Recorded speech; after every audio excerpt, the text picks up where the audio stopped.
Bahkan gue denger kalau gue happy karena kita nggak lolos gue dibayar. Tolol. Gue itu kalau kita lolos duit gue jauh lebih banyak. Iya, iya. Endorse gue jauh lebih gede. Sekarang gue rugi banyak Iya. karena kita nggak lolos. Iya, iya. Jadi semua rugi. Iyalah, Piala Dunia ada, Ya, rezekinya jauh lebih banyak rezekinya buat semua orang buat Indonesia. kita semua, buat semua. Jadi nggak ada yang mau kita nggak lolos gitu loh. Iya.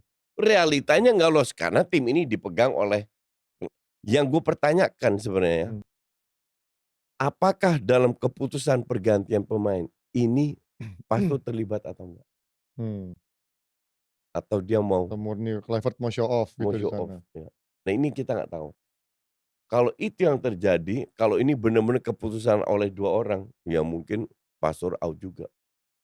Iya. Ngerti nggak?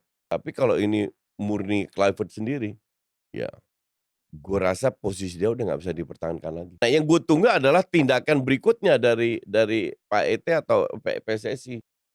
Tapi feeling gue ya, sekali lagi, gue nggak kaget kalau dia diganti.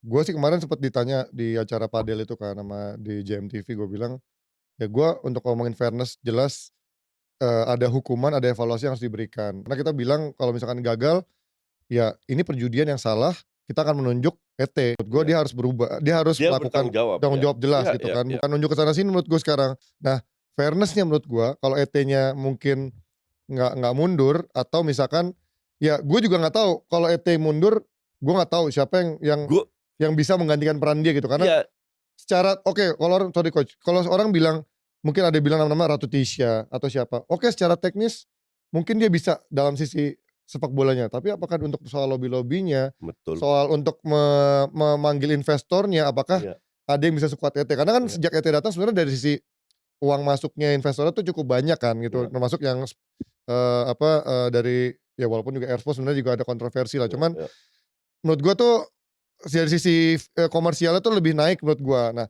gua nggak tahu apakah kalau ET diganti ada yang lebih baik daripada dia. Tapi menurut gua yang paling masuk akal menurut gua hukumannya evaluasinya adalah ya lo harus fair sama pelatih yang sekarang yaitu menurut gua PK dipecat. Mau itu digantikan Pastoor ataupun Van den Berg gitu ya. Kalau gue bilang yang diganti itu PK. Tapi kalau lu tanya apakah dia mundur, feeling gue enggak. Tapi enggak, yang lebih realistis untuk gue itu PK.